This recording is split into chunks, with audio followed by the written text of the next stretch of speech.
तो hi everyone, एक बार फिर से स्वागत है आप सभी लोगों का क्षितिज बैच में। क्या हालचाल हैं आप लोगों के? उम्मीद करता हूं अच्छे होंगे हमेशा की तरह। तो बच्चे, आज हम है ना थोड़ा सा जज करेंगे अपने आप को, थोड़ा सा चेक करेंगे कि हमने कितना पढ़ रखा है, कितना हमें याद है। इन सब बातों को हम चेक करेंगे। वो कैसे करेंगे? क्वेश्चंस को प्रैक्टिस करके, जो कि करना जरूरी है। बीच बीच में तो बहुत जरूरी है, बीच बीच में ऐसे सेशन लेना बहुत जरूरी है जिसमें आपको ये रियलाइज होए कि जो हम पढ़ रहे हैं हमें कितना हम उसको रिवाइज करके हमारे पास रख रहे हैं। तो आज आपको ये भी देखना है कि आपने कितना, आज आपको ये पता लगेगा कि आपको कितना रिवाइज है, चीजें कितनी याद है, समझ में आई है, कितनी सस्टेन की है, कितनी अपने पास रखी है। ये सारी बातें आपको पता लगेंगी। और ऐसा नहीं है कोई भी क्वेश्चन एकदम टॉपिक वाइज आएंगे, नहीं जी। जैसे जैम का पेपर होता है, कोई भी क्वेश्चन कभी भी कैसे भी आ जाता है। तो आपको ये भी पहचानना होगा कि अच्छा ये क्वेश्चन वहां से है, ये क्वेश्चन यहां से है, इसमें ये कॉन्सेप्ट लगाना था, ये क्वेश्चन यहां से है। तो ये सारी चीजें, ये सारी मजेदार बातें हम इस सेशन में करेंगे। और आपसे बस एक उम्मीद करना है कि पॉजिटिवली इसको देखना है, पॉजिटिवली हर क्वेश्चन को अटेम्प्ट करना है। खुद से स्क्रीन पे क्वेश्चन आएगा, है ना, एक सेकंड में उसको पॉज करके उस क्वेश्चन को पढ़ो, आंसर लाने की कोशिश करो। एंड फिर देखो कि हमारे दोनों के, आपके और मेरे आंसर सेम आ रहे हैं, कि आपका आंसर सही है, ये देखो। और एंड में ये रियलाइज, ये एनालाइज जरूर करो कि आप कितना सही अटेम्प्ट कर रहे हो। ठीक है, तो पॉजिटिवली हमें इसको देखना है। शुरू करते हैं बच्चे कि क्या है पहला क्वेश्चन। पहला क्वेश्चन कहां से है, ये भी सारी बातें आपको पहचाननी होगी। कहां से क्या कहना चाहता है, सब बातें आपको पहचाननी होगी। तो ये है हमारा question. The electrons identified by quantum numbers n and l। ये आपका क्वांटम नंबर्स गिवन है ना। ये आपका 1, 2, 3 and 4 आपको पूछा है can be placed in order of increasing energy from the lowest to highest. मतलब कि कौन सा सेट ऑफ क्वांटम नंबर से जो ऑर्बिटल्स मिलेंगे वो लो एनर्जी के होंगे और कौन से हाई एनर्जी के होंगे। तो पहला काम क्या है? पहचानना चीज को कि कहां से है ये।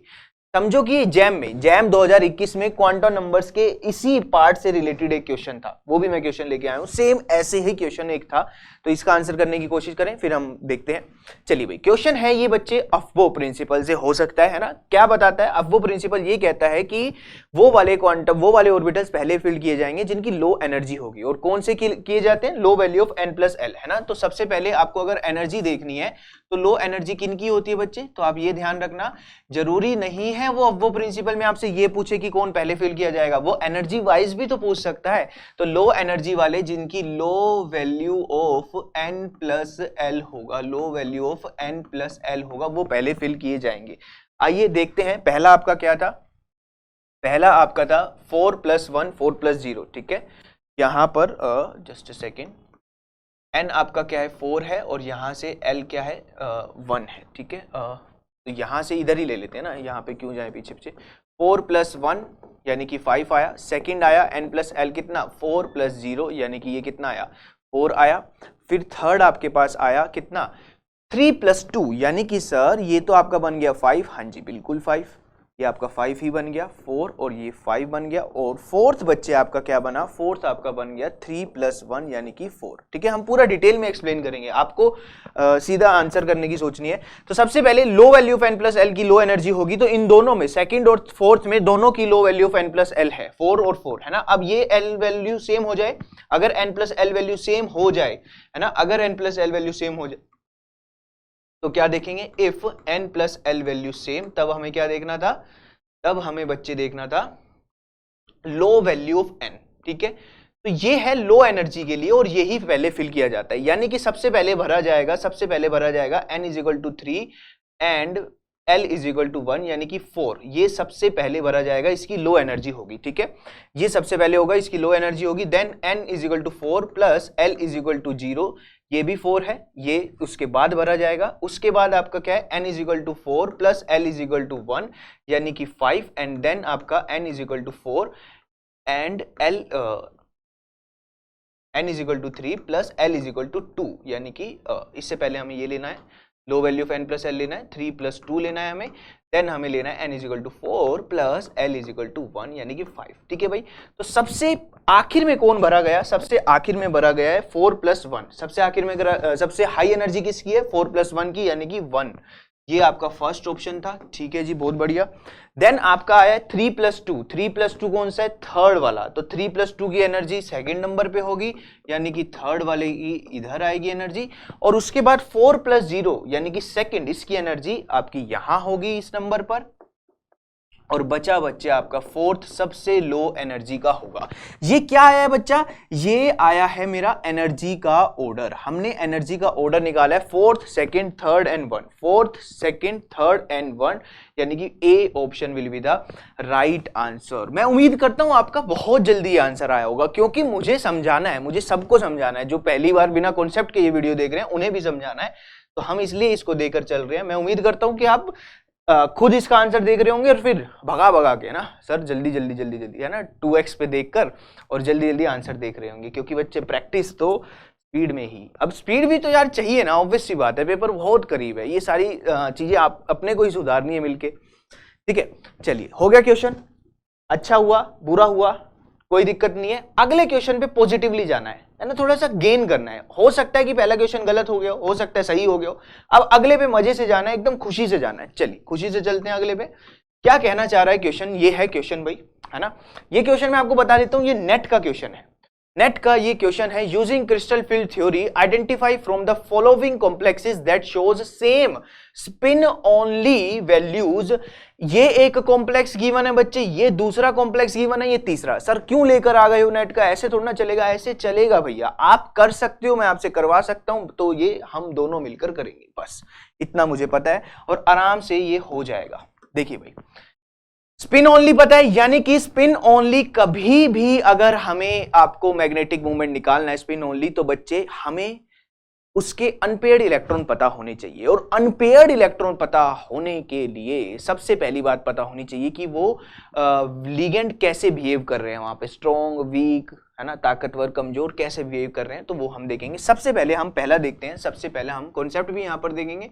COF6 3 नेगेटिव है हमारे पास, और सेकंड है आपके पास क्या, इरिडीनियम, इरिडीनियम Cl6 3 नेगेटिव है बच्चे हमारे पास। एंड उसके बाद हमारे पास क्या है, iron, iron FeH2O, iron FeH2O 6 2 positive. हाँ जी भाई शुरू हो जाए, कर सकते हैं हम, बिल्कुल कर सकते हैं सर, ऐसी बात कर दी आपने। कोबाल्ट +3 आदत पड़ गई होगी, कोबाल्ट +3 कितना होता है, D6 होता है, तो बच्चे ये D6 लिख दिया जाएगा यहाँ पे। देखो कोबाल्ट जो होता है वो D7S2 होता है, ठीक है, कोबाल्ट +2 जो होता है वो D7 होता है, कोबाल्ट +3 जो होता है वो D6 होता है, ठीक है भाई। तो हमारे पास कोबाल्ट +3 आ गया कितना, D6। अब यहां पर फ्लोरीन कैसे है, ताकतवर है या कमजोर है, तो सीधा हमने मान लो ये क्रिस्टल फील्ड थ्योरी ही ले रहे हैं, तो ये क्या है, वीक फील्ड लिगेंड है सर, वीक फील्ड लिगेंड है, तो 1 2 3 ऊपर लेके जाए या नीचे, सर ये कमजोर है, तो ये एनर्जी क्या है, ये जो गैप है ये कम है, ये गैप कम है, स्प्लिट कम हुआ है, तो ऊपर ही चला जाएगा। 1 2 3 4 5 और 6 अनपेयर्ड इलेक्ट्रॉन कितने आ गए, 4 आ गए, तो यहां से 4 अनपेयर्ड इलेक्ट्रॉन का मैग्नेटिक मोमेंट आएगा। बच्चा यहां से क्या होने वाला है सर, इरिडिनियम +3 ये भी D6 ही होता है ना, ये भी D6 ही होता है, इसको याद करो कहां आता है ये भाई, आपकी 5D सीरीज जब हम पढ़ रहे होते हैं, ला हफ्ता वरना रे उस इरिटेटिंग, कोबाल्ट के नीचे ही तो आता है, ये D1 होता है, ये D2 होता है, ये D3 D4 D5 D6 और D7S2 है ना। आपने इससे +3 लिया, 3 इलेक्ट्रॉन निकाले तो 2 S से गए और एक 7 से गया, यानी कि एक D से गया, यानी कि D6 हो गया। मगर बच्चे मजे की बात यह है कि अब इरिडिनियम के साथ 5D सीरीज के साथ यहां पर मेरा क्लोरीन ताकतवर हो गया। अब ये धारणा से बाहर आ जाओ कि लिगेंड तो वीक ही होता है सर, क्लोरीन तो भाई वो किस मेटल के साथ जुड़ा है, सर ने चीख चीख के गला एकदम है ना फाड़ फाड़ के ये बात बताई थी कि लिगेंड का बिहेव करना स्ट्रॉन्ग या कमजोर मेटल के साथ भी डिपेंड करता है। तो ये 5D सीरीज का मेटल है बच्चे, 5D सीरीज का मेटल है, तो यहां पर जो लिगेंड है ना वो ताकतवर लिगेंड बिहेव करेगा। तो 1 2 3 4 5 और 6, ठीक है जी, क्लियर है। आयरन Fe, अब ध्यान रखना जोश जोश में जैसे +3 चल रहा है तो इसको भी +3 कर दिया यार, ऐसे नहीं करना, जब वो +2 मेंशन है तो है ना। कैसे आया भाई, ये इसकी ऑक्सीडेशन स्टेट तो निकाल लोगे ना, x माइनस, सर आप तो बहुत बेसिक से करा रहे हो, नहीं ऐसे भी नहीं पता होगा, ये तो +3 वाला तो पता होगा है ना, +3 आ गया, x minus six is equal to -3, 6 वहां गया तो +3, यहाँ पर H2 न्यूट्रल होता है, Fe+2 भी क्या होता है, D6 होता है, 1 2 3 1 2 1 2 3 4 5 6 अनपेड इलेक्ट्रॉन 4, तो यहाँ पर n इजिकल टू 4, यानी कि इधर n इजिकल टू 0, तो सेम आपका किसका आया, A एंड C है ना, A and C same answer देंगे, A एंड C का जो इफेक्टिव मैग्नेटिक मूवमेंट होगा ना, वो क्या होगा बच्चे, सेम होगा। तो हमारा आंसर क्या आएगा, यहां से हमारा आंसर आ जाएगा A and C। This will be the right answer, C option. कितने लोगों का यहां सही है, बहुत बढ़िया, किसी का गलत है तो भी कोई दिक्कत नहीं है, कॉन्सेप्ट आ रहा है वो ज्यादा इंपॉर्टेंट है, कि ये पता था, हाँ कोई मिस्टेक कर दी तो अलग बात है। और उम्मीद करता हूं ये आपने जल्दी किया होगा, इतना टाइम नहीं लिया होगा। चलें अगले पे, चलो ना सर, चलते हैं।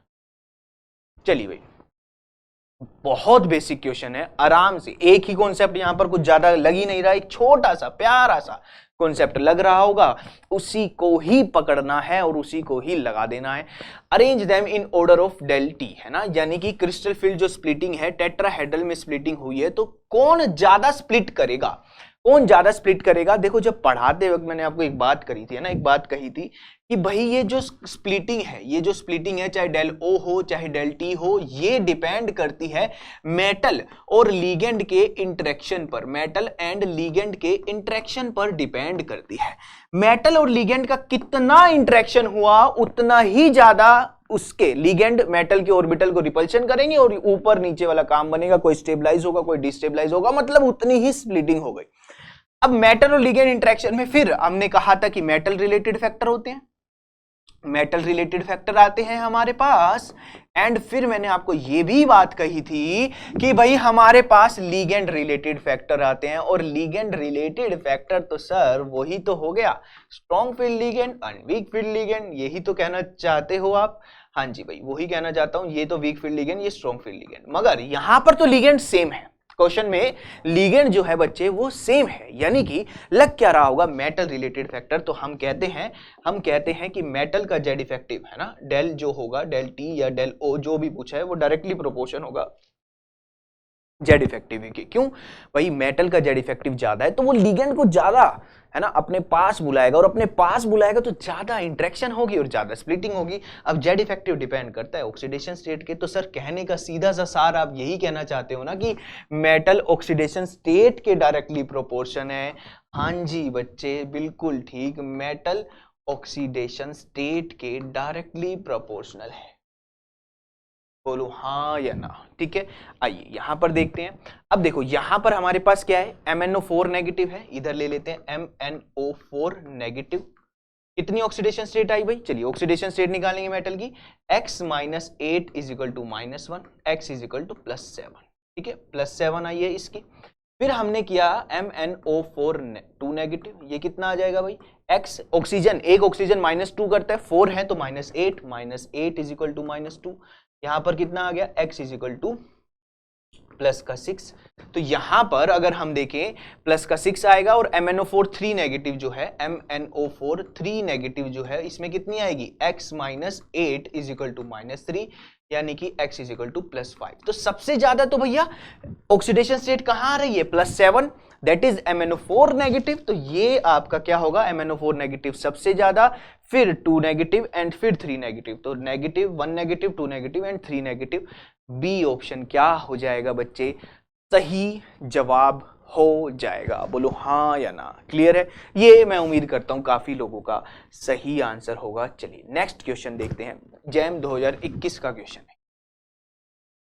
जैम 2021 का, अगर उस साल हम यहां पर बैठे होते तो इस क्वेश्चन को करने से 2 मार्क्स की प्राप्ति हुई होती, और गलत करने से नेगेटिव में जा रहे होते, नहीं करने से कुछ नेगेटिव कुछ पॉजिटिव नहीं, नुकसान तो है ही, इस क्वेश्चन को ना करना नुकसान ही है। बायो इनऑर्गेनिक का क्वेश्चन है, कहा था ऐसे क्वेश्चन आते हैं जहां पर एक तरफ मेटलो एंजाइम, जो ये मैं बोल रहा हूं इसमें इतनी देर में आपका आंसर आ जाना चाहिए, ठीक है, एक तरफ मेटलो एंजाइम, एक तरफ उनके काम, ठीक है, एक तरफ नाम और एक तरफ काम, चलिए भाई याद करते हैं सर, इतना हमें याद है बायो इनऑर्गेनिक, उसे दोहरा लेते हैं क्या, है ना। हमने आपको ईमानदारी से हमने एक प्रॉमिस किया था कि हम याद रखेंगे, तो आज देखते हैं कि हमने कितना प्रॉमिस निभाया है। कॉपियां नहीं, इधर उधर पन्ने नहीं पलटने चाहिए भाई, पहले सुन लो आराम से। साइटोक्रोम P450 क्या करता है? साइटोक्रोम P450 सर ये ऐसा कुछ बताया था कि साइटोक्रोम P450 ना एक अल्कीन या अल्केन के किसी के अंदर भी O2 को तोड़ फोड़ करेगा, इस O2 को क्या करेगा? तोड़ेगा, और इस एक O2 को यहां पर इंट्रोड्यूस करता है। ये बेसिक सी बात धुंधली धुंधली सर हमें याद है, तो इस धुंधली धुंधली से ही कुछ ना कुछ तो हो जाएगा। चलिए भाई, कहीं ऐसा हो रहा है जहां पे O2 का तोड़फोड़ हो रहा हो, ये देखो जी, ये RH है, O2 का तोड़फोड़ हो रहा है, ROH बन रहा है। क्लियर है भाई? यानी कि पहले से मेरा क्या आया? N आया, तो फर्स्ट से मेरा यहां पर आ गया, मैं इसके बगल में, इसके साइड में लिख देता हूं कि ये तो हो गया क्या? N। ठीक है, फर्स्ट से मेरा क्या आ गया? N आ गया। कैटालेज, कैटालेज और पेरोक्सिडेज के बारे में सर थोड़ी सी बातें करी तो थी, और कैटालेज में हमने कहा था कि ये H2O2 का भी खात्मा कर देता है, H2O2 को भी हटा देता है। तो यहां पर देखो H2O2 का डिकम्पोजिशन हो रहा है, तो सेकंड का क्या आएगा? K आएगा। गैलेक्टोज ऑक्सीडेज सर एक टेबल जी बनवाई थी और लास्ट में लिखवाया था कि गैलेक्टोज ऑक्सीडेज भी एक इंपॉर्टेंट एंजाइम है। क्यों इंपॉर्टेंट है? क्योंकि ये क्या करता है? किसी भी अल्कोहल का ऑक्सीडेशन करता है और एल्डिहाइड हमें देता है। याद करो, सब है आपके पास। अल्कोहल का ऑक्सीडेशन करके एल्डिहाइड देता है, साथ में हाइड्रोजन पेरोक्साइड भी देता है, H2O2 भी देता है। तो कहीं ऐसा हो रहा है, थर्ड का क्या आ रहा है? K, थर्ड का आ रहा है कहीं ना कहीं, ये रहा L। ठीक है, थर्ड का आपके पास आ गया है भाई L। तो यहां से हमारा बात बनी गई होगी, पहले दो से बन गई है क्या? फर्स्ट का ये देखो, फर्स्ट का M है, फर्स्ट का M है, ये गलत हो गया, ये भी गलत हो गया। ये वाले हैं फर्स्ट का N एंड फर्स्ट का N, तो इसमें देखो फर्स्ट का N है और सेकंड का L है, तो ये भी गलत हो गया। हमारे पास फर्स्ट का N है और सेकंड का K है, तो हमें अगर ये दो भी पता होते ना तो भी मेरा क्वेश्चन हो जाता, ये दो ना भी पता होते तो भी हम ये क्वेश्चन 2 मार्क्स लेकर आए होते। तो अब देख लो थर्ड का L, ये तो रीचेकिंग के लिए हो जाएंगे। अब मेरे को जैसे ही पता लगा कि थर्ड का L ऑप्शन गिवन है, तो मैं श्योर हो गया कि थर्ड ऑप्शन ये गलत हो ही नहीं सकता। मेरा कॉन्फिडेंस बहुत ऊपर हो गया कि हाँ जी भाई, एक क्वेश्चन 2 मार्क्स तो आ गए, 100 में से 2 तो पक्के हैं। ठीक है, 2 तो हमारे आ गए, ये इस तरीके से। क्लियर है भाई? चलिए आगे चलेंगे। साइटोक्रोम C ऑक्सीडेज क्या करता है? O2 का ही, है ना, हमने कहा था इलेक्ट्रॉन ट्रांसफर करता है और O2 को रिडक्शन भी करता है। तो ये बातें भी हमने की थी, इलेक्ट्रॉन ट्रांसफर भी हो रहा है और रिडक्शन भी हो रहा है, ये बात भी हमने करी थी। ठीक है, तो आंसर क्या आएगा? C option will be the right answer. चलिए भाई नेक्स्ट क्वेश्चन पे चलते हैं। उम्मीद है यहां से हमने सही किया होगा। ये नेक्स्ट क्वेश्चन को आराम से इत्मीनान से देखना है, क्या क्वेश्चन कहता है। ये भी एक PYQ ही है भाई, है ना, PYQ भी है इस सेशन में। और हमारे पास क्योंकि ये वाला, ये जो कॉन्सेप्ट है ना, ऐसे क्वेश्चन बहुत बार आते हैं, तो मैं आपको यहां पर कॉन्सेप्ट भी सिखाना चाहूंगा। कॉन्सेप्ट क्या कहता है? क्वेश्चन कह रहा है the number of increasing CO stretching frequency. घबराना नहीं है, अगर ये नहीं आता है ना तो हमें इसे अटेम्प्ट करने के बजाय अब सीखने पे फोकस करना है। जैसे आपको पता लग गया कि अच्छा ये नहीं आता, तो इसे सीखने की जरूरत है। CO स्ट्रेचिंग फ्रीक्वेंसी की बात करी है आपसे, और आपको ऑप्शंस में गिवन है CO4 नेगेटिव है, देन आपके पास है कॉपर है, CO4 पॉजिटिव है यहां पर, एंड देन है आपके पास FeCO4 है, एंड बच्चे यहां पर क्या है? 2 नेगेटिव है। देन उसके बाद मेरे पास है क्या? NiCO और 4 यहां पर इस तरीके से कहानियां। ठीक है जी, तो बच्चे अब हम क्या कर सकते हैं? ये सबसे पहले क्वेश्चन पढ़ा जाता है ऑर्गेनोमेटेलिक्स में। कहां पढ़ा जाता है ये? ऑर्गेनोमेटेलिक्स में हम इसे पढ़ते हैं। याद रखना, ऑर्गेनोमेटेलिक्स में मेटल कार्बोनिल के कॉम्प्लेक्स होते हैं और उससे रिलेटेड क्वेश्चन वहां पर बनते हैं। आइए मैं आपको समझाता हूं। सबसे पहले मैं मेटल कार्बोनिल के बारे में आपको थोड़ी सी बातें बताऊंगा कि क्वेश्चन कैसे बन सकते हैं। क्वेश्चन कैसे बन सकते हैं उन्हें एक बार सुन लेते हैं भाई। क्वेश्चन अक्सर ये वाले पूछे जाते हैं मेटल कार्बोनिल से कि बैक बॉन्डिंग का यहां पर कॉन्सेप्ट लगता है। ये मेटल है, ये आपके पास C ट्रिपल बॉन्ड O है ना, आपको पता है कि ये एक पाई एक्सेप्टर है, तो यहां पर इनका ये एक सिग्मा बॉन्ड बन जाता है पहले। अब बच्चे मेटल अपने इलेक्ट्रॉन डेंसिटी इसको वापस से डोनेट करता है और पाई बॉन्ड यहां पर बनता है, तो ये पाई स्टार में डोनेट करता है। तो ये कहा जाता है, मान लो ये इस तरीके से बॉन्ड है, कहा क्या जाता है? ये होता है, पता नहीं ये क्यों बोलता हूं मैं, कहा जाता है ये इसको डोनेट करेगा, है ना, बैक बॉन्डिंग होगी तो ये यहां पर चला जाएगा, ठीक है। तो बैक बॉन्डिंग होने से क्या हो रहा है, आप ध्यान से समझो। बैक बॉन्डिंग होने से, अगर आपको कोई कह रहा है बैक बॉन्डिंग होने से क्या हो रहा है भाई, मेटल और कार्बन की बॉन्ड स्ट्रेंथ तो बढ़ रही है, सिंगल से डबल हो जा रहे हैं, और कार्बन और ऑक्सीजन की बॉन्ड स्ट्रेंथ क्या हो रही है, घट रही है। कार्बन और ऑक्सीजन की बॉन्ड स्ट्रेंथ घट रही है, ट्रिपल बॉन्ड से सिंगल बॉन्ड, 2 बॉन्ड हो जा रहे हैं, तो ये क्या हो रही है, बैक बॉन्डिंग। तो मैं बच्चे एक बात कह सकता हूं, मैं एक बात यहां पर लिख सकता हूं कि बैक बॉन्डिंग अगर बढ़ रही है ना, बैक बॉन्डिंग अगर यहां पर बढ़ी, ठीक है, बैक बॉन्डिंग इंक्रीज हुई, तो उससे क्या होगा, उससे मेटल कार्बन की बॉन्ड स्ट्रेंथ तो इंक्रीज होगी। बस समझ लो, सर ने समझा रहे हैं तो समझ लो, एक बारी समझ में तो आएगा ही। फिर क्या होगा, कार्बन और ऑक्सीजन की बॉन्ड स्ट्रेंथ क्या होगी, डिक्रीज होगी। कार्बन और ऑक्सीजन की बॉन्ड स्ट्रेंथ क्या होगी, डिक्रीज होगी। अगर बॉन्ड स्ट्रेंथ डिक्रीज हो रही है तो स्ट्रेचिंग फ्रीक्वेंसी भी उसी की तरह वेरी करती है, ये बात ध्यान रखना बच्चा। बॉन्ड स्ट्रेंथ और स्ट्रेचिंग फ्रीक्वेंसी में तो प्यार भरा रिश्ता है, ये तो मैं आपको बहुत बार बता चुका हूं, है ना। ये stretching frequency same directly proportion होती है, क्योंकि हम कहते हैं जो स्ट्रेचिंग फ्रीक्वेंसी होती है वो ये होती है 2 पाई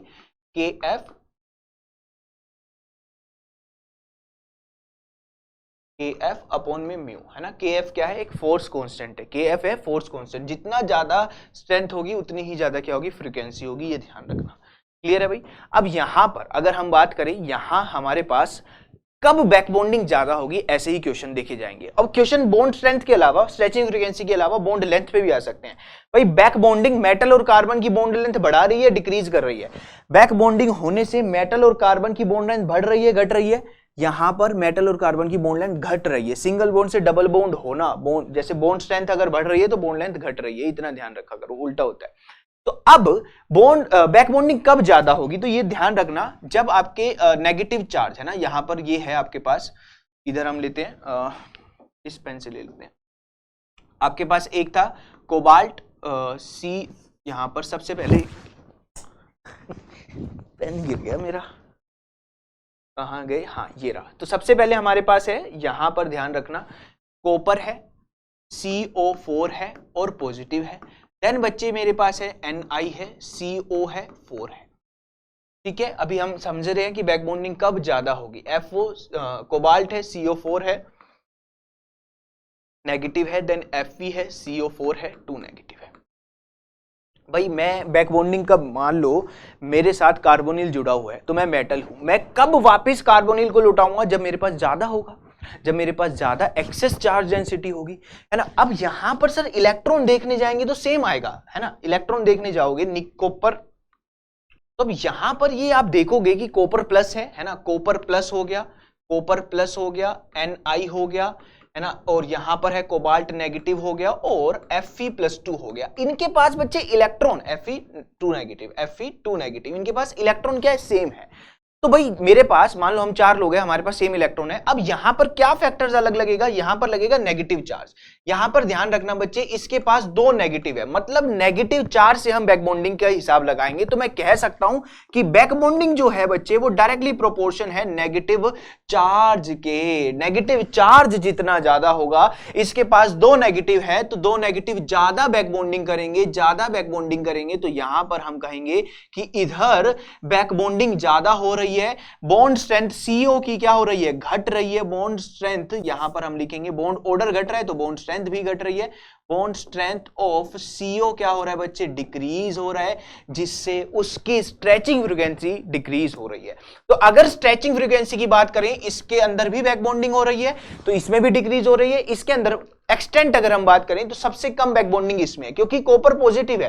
पॉजिटिव चार्ज मतलब कि इलेक्ट्रॉन डेफिशिएंट, नेगेटिव चार्ज मतलब इलेक्ट्रॉन रिच, ये ज्यादा बैक बॉन्डिंग करेगा, ये कम बैक बॉन्डिंग करेगा। इधर ज्यादा बैक बॉन्डिंग, तो CO की बॉन्ड स्ट्रेंथ बच्चे यहां पर घटेगी। ज्यादा बैक बॉन्डिंग होने से CO की बॉन्ड स्ट्रेंथ घटती है, CO की बॉन्ड स्ट्रेंथ घटेगी तो उसकी स्ट्रेचिंग फ्रीक्वेंसी सबसे कम होगी, ये याद रखना।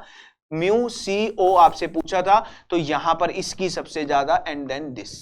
अगर पूछा होता म्यू मेटल कार्बन की स्ट्रेचिंग फ्रीक्वेंसी पूछी जाती तो मेटल कार्बन की स्ट्रेचिंग फ्रीक्वेंसी यहां पर सबसे ज्यादा होता, क्योंकि यहां पर मेटल और कार्बन के बीच में डबल बॉन्ड आ रहा है। बैक बॉन्डिंग अगर बढ़ेगी, बैक बॉन्डिंग नेगेटिव चार्ज के डायरेक्टली प्रोपोर्शन एंड पॉजिटिव के इनवर्सली प्रोपोर्शन।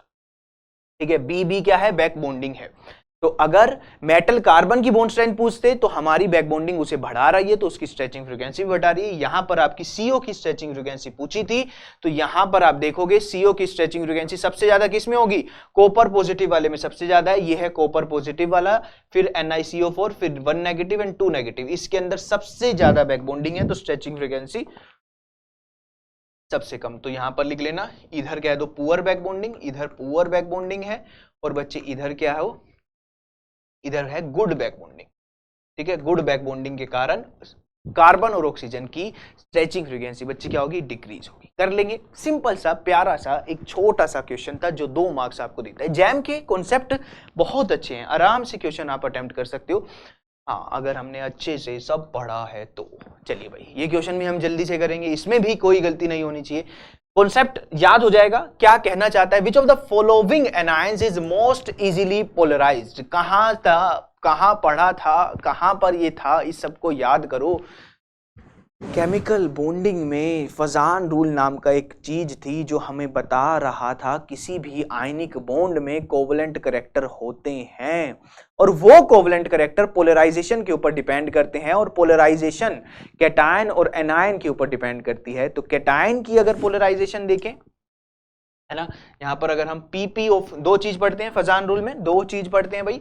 एक पढ़ते हैं PP ऑफ कैटायन, PP की full form polarisation power, directly proportion to charge and inversely proportion to बच्चे साइज। मगर यहां पर तो कैटायन है नहीं, क्यों बता रहे हो, रिवाइज करने के लिए। पोलरिजिबिलिटी ऑफ एनायन, दूसरा पॉइंट हमारा होता है पोलरिजिबिलिटी ऑफ एनायन। ठीक है, तो ये क्या होता है, ये होता है directly proportion to charge and inversely, directly proportion to charge and directly proportion to size. ठीक है, ये ही हमारा पॉइंट होता है। तो अब हमारा charge directly proportion and size, तो यहां पर देखो ये Cl negative, Br negative, selenium 2 negative and tellurium 2 negative. तो यहां पर अगर हम बात करें, ये तो पहली बात साइज भी इसका छोटा है ना, ये दोनों यहां पर नेगेटिव नेगेटिव है और यहां पर 2 नेगेटिव 2 नेगेटिव है।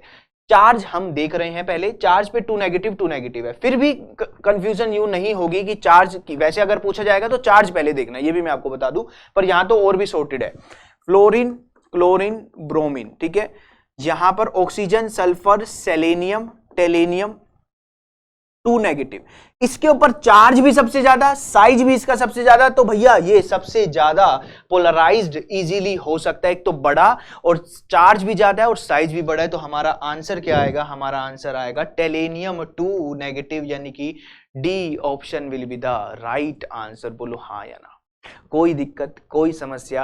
टेलेनियम 2 नेगेटिव हमारा यहां पर क्या होगा, फजान रूल में ही हमने पढ़ा था। अगर कैटायन से पूछ सकता है, आयनिक कुछ भी पूछ सकता है, ये तो इजीली पोलराइज पूछ लिया, हो सकता है कोवलेंट करैक्टर का नाम ले दे, हो सकता है आयनिक करैक्टर का नाम ले दे, तो भी ये दो पॉइंट है बच्चे जिससे हमें ध्यान रखना है। ये समझ लो रिविजन चल रहा है, पेपर बहुत करीब है, तो मैं तो चाहता हूं आपके साथ ऐसे सेशन ज्यादा से ज्यादा हो, मगर क्योंकि सिलेबस भी हमें देखना है, थोड़ा थोड़ा उस पर ये वाला करना है, हमें थोड़ा थोड़ा प्रैक्टिस सेशन करना है और सिलेबस भी हमें पूरा करना है। ठीक है, तो वो वाला पॉइंट होगा, पर ये सेशन भी मैं आपके सामने जरूर लाना चाहता हूं और मैं चाहता हूं आप इसको पॉजिटिवली लो, है ना, नेगेटिवली मत लेना। भाई कोई कह रहा हूं, समझदारी से कुछ सोच समझ के कह रहा होगा।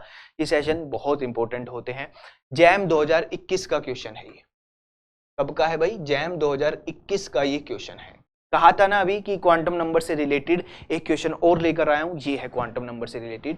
2 sets of quantum number with the same number of radial nodes. Radial nodes तो सर बहुत आसान ही हो गया हमारा काम। तो अगर एंगुलर नोड पूछ लेता तो और भी आसान हो जाता। रेडियल नोड का फॉर्मूला कितनों को याद था, कसम से बता दो एक बारी। रेडियल नोड का फॉर्मूला होता है n-l-1। ऐसे हजारों फॉर्मूले बच्चे आपको याद होने पड़ेंगे और कोई मुश्किलात नहीं है। चलिए देखते हैं भाई, बस ये देख लो n-l-1 किस में, इन दोनों दो सेट दे रखे हैं, एक ये रहा, दोनों में सेम कहां पर है रेडियल नोड की वैल्यू, वो आपको देखनी है। तो यहां पर अगर हम कहें n-l-1 तो ये कितना हो गया 3 - 0 और m की तो जरूरत ही नहीं है, तो यहां पर आ गया 2। ठीक है, और इसका कितना हो गया n-l-1, n आपका क्या है, n यहां पर आपको n-l-1 अगर हम ले रहे हैं तो 2 - 0 - 1 यानी कि 1, तो ये सेम नहीं है, तो ये आंसर नहीं आएगा। यहां पर अगर हम देखें 3 -1। ml को तो काट दो, ये सब तो काट दो, इसकी तो जरूरत ही नहीं है, ml की तो हमें जरूरत ही नहीं है, क्योंकि हम बच्चे रेडियल नोड पढ़ रहे हैं। तो 3 - 1 कितना आ गया, 2 आ गया। यहाँ पर 3 - 1 से नहीं होगा, 3 - 1 -1 n - l - 1 तो कितना आ गया, 1 आ गया। यहाँ पर कितना हो गया, यहाँ पर बच्चे हमारे पास हो गया 2 - 1 - 1 यानी कि कितना हो गया, 0 हो गया। तो ये भी सेम नहीं है, ये भी आंसर नहीं है। यहाँ पर देखो n - l - 1 3 - 2 - 1 यानी कि कितना, 0। यहाँ पर देखो 2 - 1 - 1 यानी कि ये भी कितना हो गया, 0। आंसर हमें मिल गया है बच्चे, आंसर क्या हो गया, C option will be the answer. n - l - 1 की वैल्यू चेक करनी थी, ml से कोई मतलब नहीं है। यहाँ पर कितना है, 3 - 1 - 1 यानी कि 1 आ गया यहाँ पर हमारा, और यहाँ पर कितना आ गया, 2 - 1 - 1 यानी कि 0। तो ये भी सेम नहीं है, सिर्फ इसमें सी ऑप्शन में क्या आया, सेम वैल्यू आई है n - l - 1 की, तो हम उसी को ही राइट आंसर बोल देंगे। बोलो हाँ या ना। क्लियर है भाई, बिल्कुल सिंपल सा बेसिक सा क्वेश्चन था। उम्मीद करता हूँ ये आपको सही मिला होगा आंसर। चलिए भाई नेक्स्ट क्वेश्चन देखते हैं। उम्मीद है ये तो सबने सही कर दिया होगा, मुझे तो सब में ही उम्मीद है कि सारे ठीक करके बैठे होगे। ये तो बहुत ही ज्यादा उम्मीद करता हूँ कि ये ठीक कर दोगे। एक आपसे डाइपोल मूवमेंट से रिलेटेड भी थोड़ा सा रिवाइज कर लेते हैं कि डाइपोल मूवमेंट में क्या पढ़ा था, है ना, थोड़ा सा पता लग जाएगा, आंसर आ जाना चाहिए अब तक। इनमें से कौन सा जीरो डाइपोल मूवमेंट है, ठीक है। देखो बच्चे, एक ना मैं आपको छोटी सी बात और बता देता हूँ। आपको कभी कभी ये जरूर लगता होगा कि पढ़ रहे हैं, हो नहीं रहा है ना। मैं देखता हूँ कमेंट्स लिखते हैं कि सर पढ़ तो रहे हैं, सब समझ में आ रहा है, पर कैसे करना है ना। तो वो रिवीजन का है, सारा खेल रिवीजन का है। आप जितना ज्यादा रिवाइज करोगे उतना ज्यादा उस चीज को अप्लाई करना आसान हो जाएगा, समझ रहे हो। मान लो आप बार बार एक चीज रिवाइज कर रहे हो और वो करनी पड़ेगी पता नहीं कितनी बार, है ना। तो आप रिवाइज जितना ज्यादा करोगे उसे अप्लाई करना उतना ज्यादा आसान होता जाएगा, और धीरे धीरे आपको ये रिवीजन के दौरान, है ना, पढ़ाई के दौरान ही समझ में आता जाएगा कि आपका कॉन्फिडेंस किस लेवल का हो गया है, ठीक है। यहाँ पर SiF4 है, NCl3 है, ठीक है। यहाँ पर SiF4 है हमारे पास, NCl3 है हमारे पास, SO3 है और हमारे पास PCl3 है। डाइपोल मोमेंट के बारे में बताना है, जीरो डाइपोल मोमेंट किसका है। बहुत आसान है, सिर्फ इनकी सबसे पहले हम इनका क्या बना लेंगे, इसकी ज्योमेट्री ये पता करने लगेंगे कि कैसे है भाई SiF4। अब ये तो आपको आना चाहिए कि ये कैसा दिखता है। केमिकल बॉन्डिंग तो बहुत अच्छे से पढ़ी थी, बेसिक कॉन्सेप्ट था जो जगह जगह आज यूज हो रहा है। ये टेट्राहेड्रल है भाई, SiF4 इस तरीके से ये टेट्राहेड्रल है, ठीक है भाई। स्टेरिक नंबर 4 है, sp3 हाइब्रिडाइज्ड है। कैसा जाएगा भाई, है ना। डाइपोल मोमेंट कहां से कहां जाता है, less electronegative to more electronegative. Silicon बहुत कम इलेक्ट्रोनेगेटिव, फ्लोरीन बहुत ज्यादा इलेक्ट्रोनेगेटिव, यहां पर जाएंगे। और इधर जाएगा डाइपोल की डायरेक्शन, यहां पर। अब सर आपको पता है कि टेट्राहेड्रल कैसा है, एक ये है और उसके ऊपर एक बॉन्ड जा रहा है और 3 ऐसे खुले हुए हैं। तो इन जो खुले हुए का बॉन्ड है रिस्पेक्टिवली कहीं भी समझ सकते हो, एक ये है और 3 ऐसे यहां खुले हुए हैं, या फिर एक ये है और 4 ऐसे 3 यहां पर खुले हुए हैं, इस तरीके से होता है। तो जो ये एक है और 3 जो नीचे ऐसे खुले हुए हैं उनका रिस्पेक्टिवली एक नीचे जाता है डाइपोल यहां पर, है ना। इसको थोड़ा सा हम ऐसे ना बना के हम इसको और अच्छे से अगर हम समझें, पता है आपको, आई नो, बट जो पहली बार देख रहे हैं उनके लिए भी है। यहां पर अगर ये इस तरीके से है, ये इस तरीके से होता है, तो इन तीनों का एक रिजल्टिंग वेक्टर यहां जाता है जो म्यू है, और ये भी म्यू है, एक दूसरे को कैंसिल करेंगे और आपका ओवरऑल डाइपोल मोमेंट क्या आएगा, 0 आएगा, है ना। एक नीचे जा रहा है। यहां पर क्या है, नाइट्रोजन है, यहां पर ट्राइगोनल पिरामिडल इसकी शेप होती है ना। नाइट्रोजन के पास कितने वैलेंस इलेक्ट्रॉन है, 5, 3 खा गया क्लोरीन, और 2 वैलेंस इलेक्ट्रॉन क्या बने, लोन पेयर, यानी कि 3 bond pair 1 lone pair. Steric number 4 की कहानी है, sp3 hybridised geometry tetrahedral shape trigonal pyramidal. तो यहां पर बच्चे अब आपको पता है कि जो डाइपोल की डायरेक्शन है वो हमेशा कहां होगी, इलेक्ट्रॉन डेंसिटी की तरफ। तो ये नाइट्रोजन है और लोन पेयर में लोन पेयर की तरफ है, और इन तीनों का एक रिजल्टिंग कुछ है, नीचे की तरफ आ रहा है। तो ये दोनों इक्वल नहीं होंगे, इनकी डायरेक्शन अपोजिट है। यहां पर तो डायरेक्शन भी अपोजिट थी और मैग्नीट्यूड में भी इक्वल थे, तो हमने कैंसिल कर दिया। यहां पर इसको μ1 कहा जाएगा, इसको μ2 कहा जाएगा। तो ये एक दूसरे को क्या करेंगे, ये एक दूसरे को कैंसिल नहीं करेंगे, तो ओवरऑल जो आएगा वो नेट आपका नॉन जीरो आएगा, ये ध्यान रखना, ठीक है। तो ये आंसर सही नहीं है हमारा। SO3 देखते हैं। SO3 क्या होता है, सल्फर के पास 6 इलेक्ट्रॉन होते हैं, तो ये 3 बॉन्ड बनाएगा, 3 सिग्मा बॉन्ड बनाएगा, 3 सिग्मा बॉन्ड बनाएगा। ट्राइगोनल प्लेनर इसकी शेप होगी, क्या होगी जी, trigonal planar, just like BF3, ठीक है। यहां पर इसका कितना आया भाई, अब देखो इसकी डायरेक्शन ऊपर है ना, सल्फर और ऑक्सीजन में ऑक्सीजन मोर इलेक्ट्रोनेगेटिव है, यहाँ पर म्यू है, इधर ये म्यू और इधर ये म्यू, इन दोनों के बीच में क्या है 120 डिग्री का एंगल है, तो ये इन दोनों का रिजल्टिंग यहाँ पर आएगा म्यू आएगा, ये एक दूसरे को कैंसिल करेंगे, सब पढ़ा हुआ है हमने, म्यू कितना आया 0 आया। ये वापस से PCl3 है, PCl3 तो सर उसी की तरह ही है NCl3 की तरह, तो इधर इसका भी क्या आएगा नॉन जीरो ही आएगा। तो मेरा जो आंसर है वो SiF4 एंड SO3 है बच्चे, क्या है भाई SiF4 एंड SO3, यानी कि पहला एंड तीसरा फर्स्ट एंड थर्ड, यानी कि first and third, B will be the right answer. ठीक है, बी ऑप्शन सही जवाब है, बहुत लोगों का ये सही भी होगा। ठीक है, जरूर बताना कि आप अच्छे से कर पाए ये क्वेश्चन, है ना, अच्छे से क्वेश्चन कर पाए या नहीं कर पाए। Ground state term symbol and micro states of carbon atom, क्या बात है सर, ये तो हमें वहां ले गया, कहां पर, कोऑर्डिनेशन केमिस्ट्री में आ गए हैं। चलिए बता करते हैं कि कैसे निकलेगा। अब कार्बन एटम मेंशन है, आपने तो सर हमेशा इलेक्ट्रॉनिक कन्फिगरेशन से हमें पढ़ाया है, तो अब यहां पर क्या करेंगे, अरे लिख लेंगे ना कार्बन एटम की इलेक्ट्रॉनिक कन्फिगरेशन। हम कार्बन, यहां पर क्या है, कार्बन की इलेक्ट्रॉनिक कन्फिगरेशन बच्चे कितनी होती है 1s2 2s2 2p2, तो यानी कि ये मुझे मिल गया है। तो अगर हम सबको हटा दें तो हमें पता लग गया कि हमें इसके लिए खेल खेलना है, p2 इलेक्ट्रॉनिक कन्फिगरेशन। माइक्रोस्टेट्स कैसे निकलेगी, माइक्रोस्टेट्स के लिए एक फॉर्मूला हमने पढ़ा था, है ना, NCR वाला, जिसे हम वही कॉम्बिनेशन वाले पढ़ते हैं, तो वहां पर हमने क्या पढ़ा था NCR। N क्या है, कितने स्पेस अवेलेबल है, P में कितने स्पेस अवेलेबल है बच्चे, 6 स्पेस अवेलेबल है ना, 6 स्पेस अवेलेबल है, और कितने गिवन है आपको, 2 गिवन है, तो 6C2 लगा देंगे। खोलना कॉम्बिनेशन हमें आता है। NCR को कैसे खोला जाता है, N factorial N minus R factorial and R factorial. आइए इधर इसको खोल लेते हैं।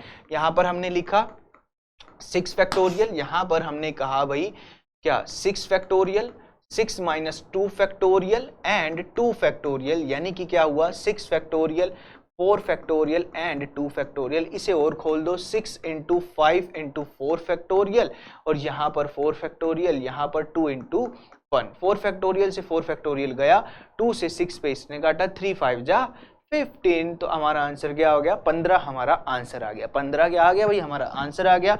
तो माइक्रोस्टेट्स का आंसर है 15, तो यहाँ पर 2 ऑप्शन है 15 15 वाली, तो ये दोनों तो हमारे गए। ठीक है, अब इसका हम टर्म निकाल ले। ठीक है, टर्म निकाल लेते हैं। टर्म सिंबल ही गिवन है, तो टर्म सिंबल यहाँ पर हमारे पास क्या है P2 गिवन है। ठीक है, अब यहाँ पर हम क्या निकालने जा रहे हैं, टर्म सिंबल।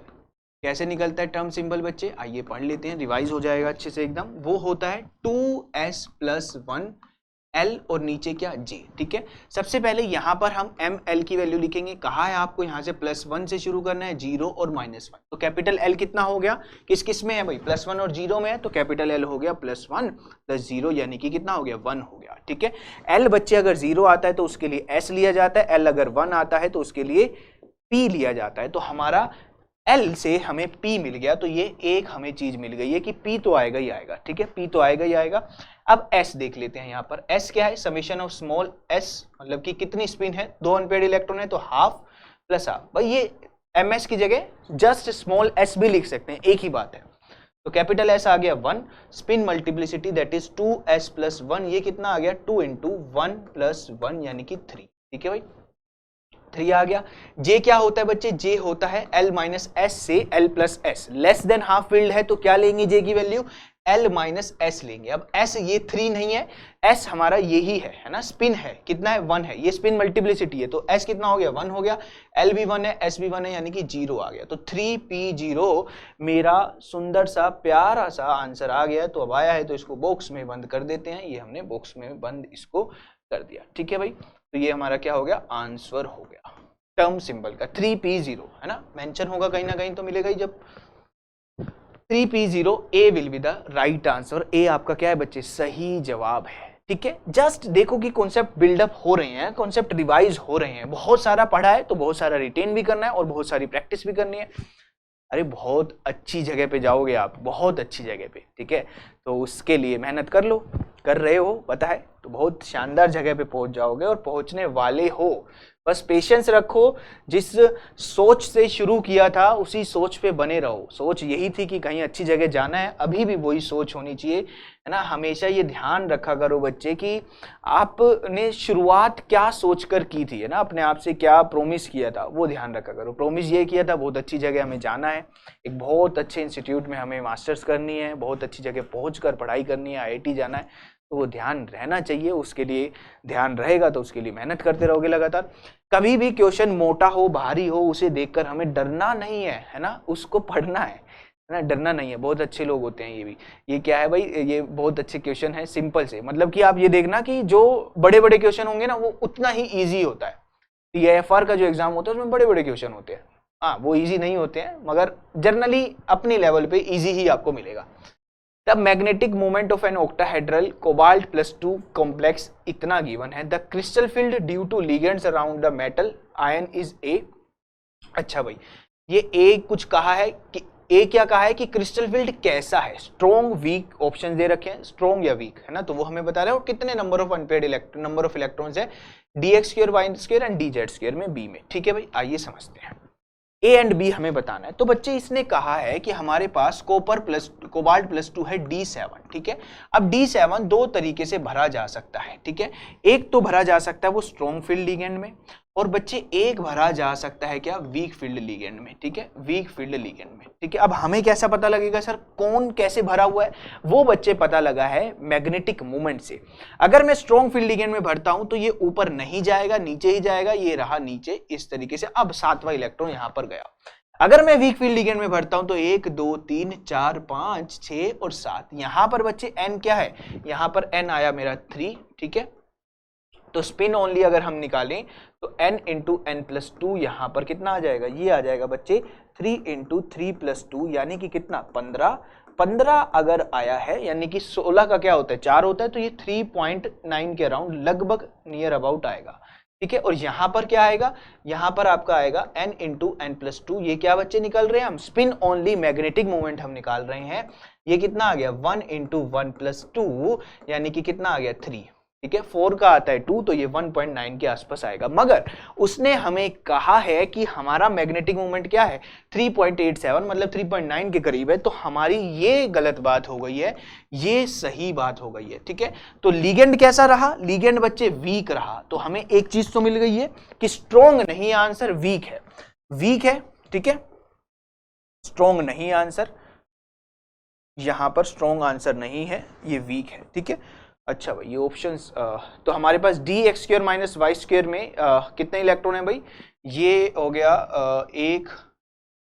1 2 3 4 5 6 7, तो हमारे इन दोनों में कितने इलेक्ट्रॉन आए हैं भाई, 2 इलेक्ट्रॉन आए हैं। तो इसको सही कर लेना, इसका आंसर वीक एंड 2 आएगा। ठीक है, वीक एंड 2 आएगा, क्योंकि इसने क्या पूछा है, 3 आंसर नहीं आएगा, इसने पूछा है number of electrons in dx2 - y2। Unpaired electron नहीं पूछे, है ना, ये गलती से यहाँ पर 3 आया। अगर अनपेयर्ड इलेक्ट्रॉन पूछे होते तो 3 आता, मगर उसने पूछा है dx2 - y2 एंड dz2, तो यहाँ पर आंसर क्या आएगा, यहाँ पर आंसर 2 आएगा, वीक होगा और 2 होगा, और ऑप्शंस क्या सही होंगे, B option will be the right answer. ठीक है बच्चे, इसे प्लीज मेंशन कर लेना, ये 2 है। अगर वो नंबर ऑफ अनपेयर्ड इलेक्ट्रॉन पूछता तब हम 3 लेते, अदरवाइज हम 2 ही लेंगे, कोबाल्ट +2 है। क्लियर है भाई, तो B option will be the right answer. चलिए भाई अगले पे चलते हैं। अगले क्वेश्चन क्या है हमारा, अगला क्वेश्चन नेक्स्ट है हमारे पास, ये जैम 2021 का है। ये कॉन्सेप्ट भी ऑर्गेनोमेटेलिक का ही है। और बच्चे ऑर्गेनोमेटेलिक में मेटल कार्बोनिल और ये मेटल के जो अल्कीन है ना, जीजे सॉल्ट वाले जो क्वेश्चन हैं, ये बहुत पूछे जाते हैं। कॉन्सेप्ट बैक बॉन्डिंग का ही यहाँ पर भी लगता है। ये भी क्वेश्चन अब देखो, बैक बॉन्डिंग के जो ये दोनों कॉन्सेप्ट हैं, यहाँ पर stretching frequency plus bond length, इन दोनों के ऊपर क्वेश्चन बन सकते हैं। एक मैंने आपको स्ट्रेचिंग फ्रीक्वेंसी का दिखा दिया है, एक बॉन्ड लेंथ का और लेकर आया हूं। ये कॉन्सेप्ट प्लीज समझ लेना, आगे जाके आपको दिख सकता है। क्वेश्चन क्या कहता है, मैं आपको पहले इसका कॉन्सेप्ट समझा देता हूं। ये इस तरीके का एक सिस्टम रहते हैं। ठीक है, यहां पर ये ऐसा दिखेगा आपको, ठीक है, और यहां पर ये इस तरीके से। ठीक है, यहां पर कोई ग्रुप लगे हुए होंगे, अगर हाइड्रोजन है, हाइड्रोजन भी हो सकता है, या फिर ये कुछ भी हो सकता है, फ्लोरीन भी दे सकता है या कोई भी दे सकता है, दोनों पे अलग अलग मेंशन कर सकते हैं। तो जितना ज्यादा समझ लो, एक बात समझ लो, मान लो हम साइनाइड लेते हैं, तो जितनी ज्यादा यहां पर ये मोर विड्रॉइंग ग्रुप होगा, क्या कहा जाता है, जितना ज्यादा मोर इलेक्ट्रॉन विड्रॉइंग ग्रुप होगा उतनी ही ज्यादा बैक बॉन्डिंग यहां पर बढ़ेगी। बैक बॉन्डिंग कैसे बढ़ती है, बैक बॉन्डिंग है क्या, बैक बॉन्डिंग बच्चे बताई जाती है, ये मेटल इधर इलेक्ट्रॉन डेंसिटी देता है और ये अल्कीन बेसिकली एक 3 मेंबर की स्टेट बनती है। तो आप 3 मेंबर की एक रिंग बनती है, आप कैसे समझोगे, आप वैसे ही समझोगे कि पीटी के साथ इस तरीके से एक अल्कीन जुड़ी हुई है, आप इस तरीके से समझोगे। ये ध्यान रखना, आपको ये वाले क्वेश्चन करने के लिए इसको हम इस तरीके से समझ रहे हैं।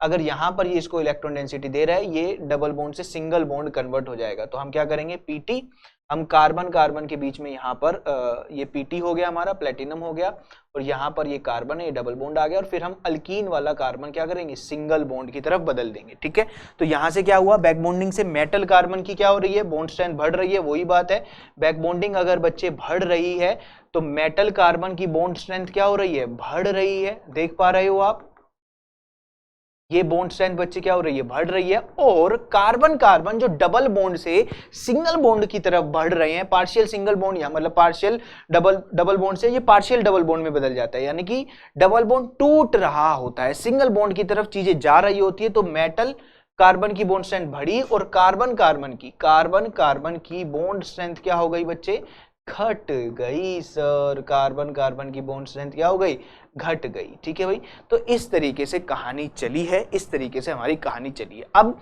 यही देखना होता है कि मोर इलेक्ट्रॉन विड्रॉइंग ग्रुप होगा या नहीं। यानी कि हमारे पास एक सिस्टम यहां पर ये गिवन है, ये आपको गिवन है PtCl3 और यहां पर जो गिवन है CH2 डबल बॉन्ड CH2, इसी तरीके से गिवन होते हैं ये। ठीक है, अब ये मत कहना कार्बन ने 5 बॉन्ड कैसे बना ली, ये बॉन्ड इस तरीके से दिखाया जाता है, CH2 डबल बॉन्ड CH2 इस तरीके से दिखाया जाता है। ठीक है बच्चे, अब यहाँ पर CH2 है, यहाँ पर साइनाइड है, दोनों तरफ क्या है, साइनाइड है। तो हम यहाँ पर क्या कहेंगे, PT के साथ CN2 है, कार्बन है, डबल बॉन्ड कार्बन CN2 है। ठीक है बच्चे, और यहाँ पर एक तरफ फ्लोरीन है और एक तरफ हाइड्रोजन है। ठीक है, इधर हम कहेंगे PT है, इधर CF2 हो गया और डबल बॉन्ड CH2 हो गया, यहाँ पर PT है और इधर CF2 डबल बॉन्ड CF2। तो सबसे ज्यादा विड्रॉइंग हम किसे कहेंगे, इसे कहेंगे। सबसे ज्यादा विड्रॉइंग हम किसे कहेंगे भाई, यहाँ पर साइनाइड मोर विड्रॉइंग है, सबसे ज्यादा मोर इलेक्ट्रॉन विड्रॉइंग यहाँ पर ये हो गया। तो ये ज्यादा खींचेगा, है ना, ये ज्यादा बैक बॉन्डिंग यहाँ पर होगी, बैक बॉन्डिंग यहाँ पर ज्यादा होगी, जिसके कारण हमारा कार्बन कार्बन का जो बॉन्ड लेंथ है वो क्या, कार्बन कार्बन का बॉन्ड स्ट्रेंथ क्या है, घट रहा है। कार्बन कार्बन डबल बॉन्ड से सिंगल बॉन्ड आ रहे हैं, डबल बॉन्ड से सिंगल बॉन्ड आ रहे हैं, तो बैक बॉन्डिंग होने से हम ये भी कह सकते हैं, बैक बॉन्डिंग होने से ये तो बॉन्ड स्ट्रेंथ हो गई, बॉन्ड लेंथ के ऊपर क्या असर पड़ेगा वो भी देख लेते हैं। तो यहां पर बच्चे लिख लेना, बैक बॉन्डिंग मेटल कार्बन की बॉन्ड स्ट्रेंथ क्या करती है, बढ़ाती है। कार्बन कार्बन की बॉन्ड स्ट्रेंथ क्या करती है, घटाती है। और अगर मेटल कार्बन की बॉन्ड स्ट्रेंथ बढ़ा रही है तो मेटल कार्बन की बॉन्ड लेंथ क्या हो रही है, बॉन्ड लेंथ क्या करेगी भाई, बॉन्ड लेंथ क्या होगी, डिक्रीज होगी भाई। सिंगल बॉन्ड से डबल बॉन्ड आना, बॉन्ड लेंथ डिक्रीज होगी। और कार्बन कार्बन की बॉन्ड लेंथ क्या हो रही है, इंक्रीज हो रही है। डबल बॉन्ड से सिंगल बॉन्ड आना, तो ये क्या हो रही है, इंक्रीज हो रही है। तो जिसमें ज्यादा बैक बॉन्डिंग उसमें कार्बन कार्बन की बॉन्ड स्ट्रेंथ क्या होगी, कार्बन कार्बन की बॉन्ड स्ट्रेंथ सबसे कम होगी और कार्बन कार्बन की बॉन्ड लेंथ ज्यादा होगी। क्यों, सिंपल सा कॉन्सेप्ट है, बैक बॉन्डिंग बढ़ी, बैक बॉन्डिंग बढ़ने से क्या हुआ, कार्बन कार्बन का डबल बॉन्ड से सिंगल बॉन्ड बन गया, तो बॉन्ड लेंथ क्या होगी, बढ़ेगी। तो यहां पर सबसे ज्यादा बैक बॉन्डिंग हुई है, यहां पर सबसे ज्यादा बैक बॉन्डिंग हुई है, तो इसकी कार्बन कार्बन बॉन्ड जो थे वो डबल बॉन्ड से सिंगल बॉन्ड में बदले, तो इसकी बॉन्ड लेंथ क्या हुई है, बढ़ी है। आपको पूछना था सबसे ज्यादा बॉन्ड लेंथ इसकी होगी, यानी कि बॉन्ड लेंथ का अगर मैं ऑर्डर लिखूंगा तो सेकंड की बॉन्ड लेंथ सबसे ज्यादा होगी, क्योंकि इसमें बैक बॉन्डिंग सबसे ज्यादा हुई है। फिर दोनों तरफ CF2 होने चाहिए, एक तरफ CF2 और एक तरफ H2, दोनों तरफ CF2 होने चाहिए, दोनों तरफ CF2, ये दोनों विड्रॉइंग है। यहां पर देखो चारों साइनाइड है, यहां पर 2 फ्लोरीन है और 2 हाइड्रोजन है, और यहां पर 4 फ्लोरीन है। तो साइनाइड के बाद क्या आएगा, फ्लोरीन आएगा, इसके अंदर ज्यादा बैक बॉन्डिंग हुई है, यानी कि फोर्थ आएगा हमारा। फोर्थ के बाद थर्ड है और 1 है, 1 में तो आपका H2 है और यहां पर फ्लोरीन, 2 फ्लोरीन तो है एटलीस्ट आपके पास थर्ड में, तो इसके बाद थर्ड में बैक बॉन्डिंग हुई है। तो बॉन्ड लेंथ देख रहे हैं कार्बन कार्बन की, और फिर आएगा फर्स्ट। सेकंड वाले ऑप्शन में क्या हुआ, बैक बॉन्डिंग ज्यादा हुई है, जिसके कारण कार्बन कार्बन के जो डबल बॉन्ड थे वो सिंगल बॉन्ड में बदल गए, तो बॉन्ड लेंथ बढ़ गई। तो आपका आंसर क्या आया भाई, सेकंड यहां से देखेंगे second, fourth, third and one, यानी कि C option will be the right answer, है ना। बॉन्ड लेंथ पूछिए, second, fourth, third and one, C option क्या होगा आपका, बिल्कुल सही जवाब बच्चे यहां पर हो जाएगा। क्लियर है, बहुत सिंपल सा प्यारा सा बेसिक सा क्वेश्चन था। कॉन्सेप्ट समझना, ये याद रखना जिंदगी भर, इस तरीके के कॉन्सेप्ट ऑर्गेनोमेट्रिक्स में पढ़ाए जाते हैं, ऑर्गेनोमेट्रिक्स में आपको जरूर बताए होंगे। चलिए भाई, ये क्वेश्चन है, ये भी बहुत आसानी से हम करेंगे, ये क्वेश्चन भी आप बहुत आसानी से करेंगे। हम कहां पर पढ़ते हैं ये, है ना, थोड़ा सा रिवाइज हो जाएगा ये टॉपिक भी हमारा। भाई हमारे पास याद करो, कोऑर्डिनेशन आइसोमेरिज्म का एक पूरा लेक्चर लिया हुआ है ना। जिसने ये वीडियो देखी हुई होगी तो बहुत ही बढ़िया बात, एक पूरा लेक्चर कोऑर्डिनेशन आइसोमेरिज्म का लिया हुआ है, जिसमें स्टीरियो आइसोमर्स पूछा है। अब stereo isomer geometrical plus optical होते हैं, ठीक है। यहाँ पर स्टीरियो आइसोमर्स की अगर हम बात करें, GI plus SI plus OI, optical isomers, ठीक है। Optical isomers plus geometrical isomers, ठीक है। तो बच्चे पहला हमारे पास क्या है, पहला हमारे पास है MA3B3, ये था। तो यहाँ पर तो वही फेशियल एंड मेरिडोनल वाला कॉन्सेप्ट बनता है, मगर फिर भी मैं आपको बता देता हूँ हमने क्या किया था, हमने इनके कपल बनाए थे, पेयर बनाए थे और देखा था कैसे बनते हैं। तो हमारा एक पेयर ये बन गया, ए के सामने ए के सामने ए, एक बनता है ए के सामने बी और बी के सामने बी, ये बना। एक बन गया हमारा क्या, ए बी और ए बी। ये दो ही कॉम्बिनेशन बन सकते हैं, ये सिर्फ दो कॉम्बिनेशन बन सकते हैं बच्चे। जिसने, प्लीज मैं तो आपको ये सीधा कह रहा हूं, ये क्वेश्चन तब देखना जब आपने ये वीडियो देखी है ना, वरना ये क्या बना दिया सर, आप कहोगे क्या बना दिया। प्लीज जाकर सर्च करो, है ना, मिल जाएगी आपको। कोऑर्डिनेशन आइसोमेरिज्म से रिलेटेड एक वीडियो है जिसमें पूरा पढ़ाया हुआ है, डिटेल में पूरा कोऑर्डिनेशन आइसोमेरिज्म पढ़ाया हुआ है, तो जाकर वो देखो। दो कॉम्बिनेशन है, क्या कोई भी ऑप्टिकल एक्टिव होगा, इन दोनों में कोई भी ऑप्टिकल एक्टिव नहीं होगा। क्यों, क्योंकि हमने कहा था किसी भी कॉम्बिनेशन में या तो ए टाइप कुछ मिल जाए, बी टाइप, सी टाइप कुछ भी मिल जाए, तो वो वाला कॉम्बिनेशन क्या हो जाता है बच्चे, ऑप्टिकल इनएक्टिव हो जाता है। यहां पर मिल गया है। या फिर कोई दो पेयर अगर सेम हो जाए तो वो भी ऑप्टिकल इनएक्टिव होगा, ए बी। तो ये दोनों क्या है, both are optical inactive, both are optical inactive. तो ये क्या हो गया भाई, ऑप्टिकली इनएक्टिव हमारे पास बच्चे हो जाएंगे। बोलो हाँ या ना। तो हमने कहा कि ये जो है ये वाला, इसके आंसर कितना आया, इसका आंसर हमारे पास स्टीरियो आइसोमर्स कितने आए, दो आ गए। क्यों, क्योंकि आपके दो ही कॉम्बिनेशन बन रहे हैं, दो ही ज्योमेट्रिकल आइसोमर्स हैं और ऑप्टिकल कोई भी नहीं है, तो हमारे स्टीरियो आइसोमर्स इसके कितने आ गए, 2 आ गए। अब इसके बाद एक ये वाला ले लेते हैं, पहले इसको देख लेते हैं, A2 B2 C2 वाले को देख लेते हैं।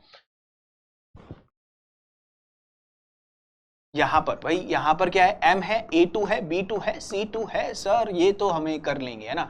चलिए भाई कॉम्बिनेशन बनाते हैं बच्चे, आइए समझते हैं। पहला कॉम्बिनेशन हमने बनाया, A के सामने A, B के सामने B एंड C के सामने C। प्लीज जिसने वीडियो नहीं देखी है वो वीडियो देखे पहले इस क्वेश्चन के लिए। तो फिर हमने बनाया कि A के सामने A हो गया और हमने कहा B के सामने C हो गया और B के सामने वापिस से क्या ले लिया, C ले लिया। ऐसे ही हमने B के सामने B रखा है और A के सामने A के सामने अब क्या लेंगे, C लेंगे। A के सामने C, A के सामने C। अब यहां पर C के सामने C ले लिया तो इधर क्या ले लेंगे, AB और AB, ठीक है। एक तो ये बन गए। अब क्या और कोई कॉम्बिनेशन बन सकता है बच्चे, क्या और कोई कॉम्बिनेशन बन सकता है, हाँ जी बन सकता है बच्चे। A के सामने B हो, B के सामने C हो और C के सामने क्या हो, A हो। तो ऐसा भी एक कॉम्बिनेशन बन सकता है, बहुत आसानी से ये कॉम्बिनेशन बन सकता है। तो अब आप एक बात बताओ, क्या ये ऑप्टिकल, ये 5 कॉम्बिनेशन बन रहे हैं, 5 कॉम्बिनेशन। कोई ज्योमेट्रिकल आइसोमर्स पूछेगा तो इसके 5 आएंगे, ज्योमेट्रिकल आइसोमर पूछेगा तो 5 आएंगे। अगर आपसे ये पूछ रहे हैं कि स्टीरियो आइसोमर्स कितने, तो ये देखना पड़ेगा क्या इनमें से कोई ऑप्टिकल एक्टिव है, क्या इनमें से कोई ऑप्टिकल एक्टिव है। तो बच्चे ये देखो, ए टाइप मिल गया, ए टाइप मिल गया, बी टाइप मिल गया, सी टाइप मिल गया। अगर किसी भी कॉम्बिनेशन में ए बी सी ऐसा कोई भी एक ए के सामने ए, बी के सामने बी, ऐसा कुछ भी मिल रहा है तो वो क्या होगा, ऑप्टिकल इनएक्टिव। ये भी ऑप्टिकल इनएक्टिव है। ऑप्टिकल इनएक्टिव यानी कि एक अकेला रहेगा। ये भी क्या है बच्चे, ये भी सर ऑप्टिकल इनएक्टिव है, ये भी अकेला एक रहेगा, ये भी इनएक्टिव है, OI है, एक अकेला रहेगा, ये भी OI है, ये एक अकेला रहेगा। ये ऑप्टिकल इनएक्टिव नहीं है, ये ऑप्टिकल एक्टिव है। इसके दो फॉर्म रहेंगे, यानी कि ये कितना रहेगा, ये 1 में रहेगा और ये कितने में रहेगा, 2 में रहेगा। तो टोटल अगर मैं स्टीरियो आइसोमर्स की बात करूं तो कितना हो गया, 1 2 3 4 और 2 कितना हो गया, 6 हो गया। ध्यान रखना ज्योमेट्रिकल आइसोमर्स इसके 5 हैं और स्टीरियो आइसोमर्स 6 हैं। कोई कह रहा है ऑप्टिकल आइसोमर्स कितने हैं, तो ऑप्टिकली ये और इसका, भाई ये वाला कैसे समझा जाता है, वैसे भी बताया था। मान लो ये एक अकेला है, ये सारे तो एक अकेले इस तरीके से रहेंगे, ठीक है, ये अकेले इस तरीके से रहेंगे, मगर ये कैसा रहेगा, इसकी एक मिरर इमेज रहेगी। तो ये दोनों क्या है, बोथ आर ऑप्टिकल एक्टिव, ठीक है, ये दोनों ही क्या है, ऑप्टिकल एक्टिव है। तो हम क्या कहेंगे, ऑप्टिकल आइसोमर्स में हमारे पास 2 हैं और ज्योमेट्रिकल आइसोमर्स में 5 है, स्टीरियो आइसोमर्स इसका आंसर 6 है। इस तरीके से हम बताएंगे। क्लियर है भाई। चलिए भाई, अब इसके बाद हमारे पास क्या था, आंसर यहां से भी आ गया होगा, है ना। इसका 2 है और इसका क्या है भाई, 6 है, तो यहां से 6 है। आंसर देख लो भाई, पहले तो सिर्फ इसी ने ही जिसका 2 किया होगा उसी का आंसर डी आ गया होगा, तो डी हमारा सही आंसर है। फोर्थ, एक बार सेकंड भी देख लेते हैं, AB3 वाला। भाई ये हमने कहा था कि जब भी 3 बाइडेंटेड लिगेंड होंगे, जब भी क्या होंगे बच्चे, 3 बाइडेंटेड लिगेंड होंगे, तो वो क्या होगा बच्चा, ऑप्टिकल एक्टिव होगा। ये ऑप्टिकल एक्टिव है, ये क्या है, ऑप्टिकल एक्टिव है। ये 2 फॉर्म में रहेंगे, तो इसका आंसर ये 2 फॉर्म में रहेंगे। मगर क्या एक और इसका ज्योमेट्रिकल आइसोमर्स बन सकता है, हाँ जी भाई बन सकता है। यहां पर क्या करो, ये मेटल है, ये A है, यहां पर B है। आप क्या करो, यहां पर B ले लो इस बार, और यहां पर आपने A ले लिया, यहां पर A ले लो और यहां पर B ले लो, ठीक है। ये दोनों अलग अलग हैं, कैसे पता लगाएं सर, इनके आमने सामने का लिख के देखो।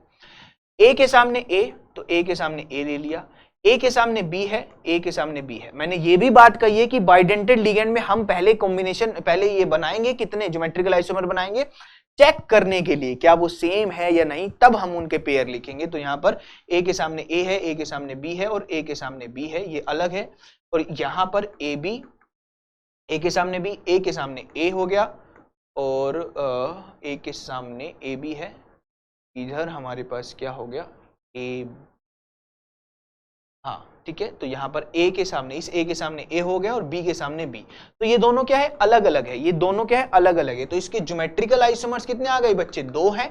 Both are optical active, both are optical active. तो स्टीरियो आइसोमर्स कितने आ गए, 4 आ गए। तो ये भी 2 फॉर्म में रहेगा, 2 और 2 4। तो आंसर इसका कितना आएगा, इसका आंसर बच्चे हमारे पास आता है कितना, 4 आंसर आता है। तो ये प्लीज ये ध्यान रखना, 2 4 6 आंसर क्या आएगा, D option will be the right answer. बोलो हाँ या ना। चलिए भाई नेक्स्ट देखेंगे। नेक्स्ट आपके पास क्या अगला क्वेश्चन है। हर क्वेश्चन को एकदम यूनिक समझना है कि ये किसका आंसर क्या होना चाहिए, देखेंगे। आजा भाई, हाँ चलिए भाई, ये क्वेश्चन है आपके पास, एक कॉम्प्लेक्स गिवन है, उस सिस्टम का टर्म आपको लिखकर गिवन है। एक टर्म गिवन है कि भाई ये जो टर्म है 3D टर्म है, अरे क्या, जस्ट सेकेंड, ये 3D टर्म है। इस टर्म के लिए कौन सी वैल्यू पॉसिबल नहीं है J के लिए। बहुत अच्छा क्वेश्चन है भाई, क्वेश्चन समझने के लिए 2 मिनट अगर आपको लग रहे हैं तो कोई दिक्कत नहीं है। 3D टर्म उसने मेंशन किया है। सबसे पहले इसके लिए S की वैल्यू कितनी होगी भाई, ये 3 क्या है, 2s+1 है, यहां पर 3 आ गया, तो S की वैल्यू क्या हो गई, यहां पर ये 2s आपका हो गया 2s हो गया आपका 1। तो मेरे पास S की वैल्यू आ गई 1। D के लिए L की वैल्यू क्या होती है, 2 होती है, ठीक है। तो L की वैल्यू आ गई 2, ठीक है भाई। J क्या होता है, J होता है सर L माइनस S से L प्लस S तक होता है, यानी कि 2 - 1 से 2 + 1 तक होगा, यानी कि 1 से लेकर 3 तक होगा। 1 से लेकर क्या होगा, 3 तक होगा, 1 2 3 होगा, मतलब कि क्या होगा, 1 2 और 3। जे ये 3 पॉसिबल हो सकते हैं, यानी कि 0 पॉसिबल नहीं हो सकता। आंसर बिल्कुल आंखों के आगे हो गया बच्चे की ए ऑप्शन यहां पर क्या होगा, सही होगा कि 0 पॉसिबल नहीं हो सकता, ठीक है। मतलब बिल्कुल क्लियर, तुक्का मारोगे तो गड़बड़ हो जाएगी, मगर कॉन्सेप्ट पता रखो। हो सकता है ये क्वेश्चन MSQ में आ जाता है, मजा तो तब आता है MSQ में आ जाता है और पूछा जाता है which of the following J values are possible, तो हमारा BCD आंसर हो जाता, BCD will be the right answer, 0 possible नहीं होती, क्लियर है? बिल्कुल सिंपल, बिल्कुल बेसिक, हाँ पूछने लायक क्वेश्चन बन सकता है, क्वेश्चन आ सकता है, क्वेश्चन इजी भी बहुत आते हैं। मतलब सीधे सीधे क्वेश्चन B2 का बॉन्ड ऑर्डर पूछ लिया, बताओ B2 बोरोन है ना, बोरोन के जो हमने देखा था वहां पर सिंगल बॉन्ड आता है ना, B2 में एक बॉन्ड होता है, हालांकि वो पाई होता है। ये पूछ सकता था कि वो सिग्मा है या पाई है, मगर उन्होंने पूछा B2 का बॉन्ड ऑर्डर क्या है, कोई भी एक मॉलिक्यूल दे दिया है ना। मतलब कि इतने ऐसे ऐसे क्वेश्चन जो 12th वाले बच्चे बहुत आसानी से करें, 11 12th वाले वो क्वेश्चन भी बहुत आराम से आपके जैम में देखे जाते हैं। तो हमें समझना है कि भाई कोई किसी भी टाइप के क्वेश्चन आ सकते हैं, कोई मुश्किल, कोई आसान, कोई बहुत मुश्किल और कोई बहुत आसान भी आ सकता है। कई कई एग्जाम आप देखोगे क्वेश्चन पेपर तो ऐसे ऐसे हैं। 2018 का क्वेश्चन पेपर बहुत इजी, बहुत इजी क्वेश्चन पेपर है 2018 का, आप देखोगे जैम 2018 का। चलिए भाई, ये है आपके पास K2BA cobalt NO26R correct hybridization and spin only magnetic moment. Simple है, VSCPR थ्योरी से, बस ये K2 बैरियम से नहीं डरना था। ये क्या कहना चाह रहा है ये वर्ड देख लेते हैं। कोबाल्ट NO26 यहां पर ये है, इसको खोलना पड़ेगा है ना, इसको खोलना पड़ेगा बच्चे। हम कहेंगे कि भाई K2 होता है 2K पॉजिटिव, यहां पर बेरिलियम होता है 2 पॉजिटिव, यानी कि ये टोटल 4 पॉजिटिव है, टोटल 4 पॉजिटिव है। तो जाहिर सी बात है जो एनायन बनेगा वो क्या बनेगा, 4 नेगेटिव वाला बनेगा। तो बच्चे ये 4 नेगेटिव यहां पर आ गया। क्लियर है भाई? तो कोबाल्ट 4 नेगेटिव यहां पर हमने लिया है। तो अब इसकी ऑक्सीडेशन स्टेट देख लेते हैं। इसकी ऑक्सीडेशन स्टेट x - 6 = -4, यानी कि x = प्लस का 2। x कितना आ गया, प्लस का 2 आ गया। कोबाल्ट +2, कोबाल्ट +2 क्या हो गया, D7 इलेक्ट्रॉनिक कन्फिगरेशन। हाँ जी भाई, वीक फील्ड लिगेंड या स्ट्रॉन्ग फील्ड लिगेंड? NO2 क्या है, स्ट्रॉन्ग फील्ड लिगेंड है सर। अच्छा अच्छा अच्छा अच्छा, वो बात पड़ेगी यहाँ तो DS ट्रांसफरेंस वाली। चलिए करेंगे भाई कुछ ना कुछ। तो ये 3D है, ये 4s है, ये 4p है, और यहां पर कहीं एक 5s भी होता है। ठीक है, D7 स्ट्रॉन्ग फील्ड लिगेंड है तो पेयरिंग होगी। सर 7वां इलेक्ट्रॉन यहां आएगा तो फिर गड़बड़ हो जाएगी। नहीं भाई, 7वां इलेक्ट्रॉन यहां बैठने की बजाय DS ट्रांसफरेंस यहां पर बैठा होता है, और यहां पर हाइब्रिडाइजेशन क्या होती है, हाइब्रिडाइजेशन होती है क्या, D2sp3। अब लोगों को यह भ्रम होता है कि इसमें अनपेयर्ड इलेक्ट्रॉन नहीं है। एक अनपेयर्ड इलेक्ट्रॉन यहां पर है बच्चे, 1 अनपेयर्ड इलेक्ट्रॉन यहां पर है। तो इधर हम क्या कहेंगे, ये है इसकी सच्चाई, D2sp3 बनेगा। ये ध्यान रखना, D2sp3 बनेगा और एक अनपेयर्ड इलेक्ट्रॉन होगा। तो एक अनपेयर्ड इलेक्ट्रॉन से n × n+2 पर हम जाएंगे, 1 × 1+2 पर हम जाएंगे, √3 आएगा। √4 का होता है 2, √3 का लगभग 1.73 के आसपास। Bohr magneton. आंसर क्या, D option will be the right answer. D2sp3, D2sp3 या फिर sp3d2, कई इसको समझ जाते हैं है ना, कि भाई इसको ट्रांसफरेंस नहीं करवाया, इस इलेक्ट्रॉन को ट्रांसफर नहीं कराया, यहां पर एक इलेक्ट्रॉन रखा D7। अब कई सोचेंगे ये हमें 2 डब्बे चाहिए थे, तो इनर ऑर्बिटल कॉम्प्लेक्स नहीं बनाते, आउटर ऑर्बिटल बना देते हैं sp3, और फिर आपका 4d का ही ले लेते हैं। यहां पर क्या मिलेगा, 4d ही आपको मिलता है इस तरीके से। ठीक है, तो इसे आउटर ऑर्बिटल कॉम्प्लेक्स ना समझ के इनर ऑर्बिटल कॉम्प्लेक्स बच्चे हम समझ। क्लियर है? कोई समस्या, कोई दिक्कत? बिल्कुल बेसिक सा प्यारा सा इसका क्वेश्चन था और प्यारा सा हमारा आंसर आ गया। ठीक है, चलिए बच्चे नेक्स्ट देखते हैं। नेक्स्ट हमारे पास क्या है, नेक्स्ट ये एक क्वेश्चन है, लास्ट क्वेश्चन है। The correct observed molar conductance for aqueous solution of cobalt 3 chloride with ammonia. ये भी वर्नर थ्योरी से ही होने वाला क्वेश्चन है। यहाँ पर एनायंस देखने होते हैं बेसिकली, है ना, आयंस कितने बन रहे हैं, आयंस कितने बन रहे हैं वो देखने हैं हमें। ठीक है, तो हमारे पास किस तरीके के कॉम्प्लेक्स है, 1 क्लोरीन बाहर, 2 क्लोरीन बाहर और 3 क्लोरीन बाहर। ठीक है भाई, तो हम इसको इस तरीके से ले सकते हैं। कोबाल्ट है, NH3 है,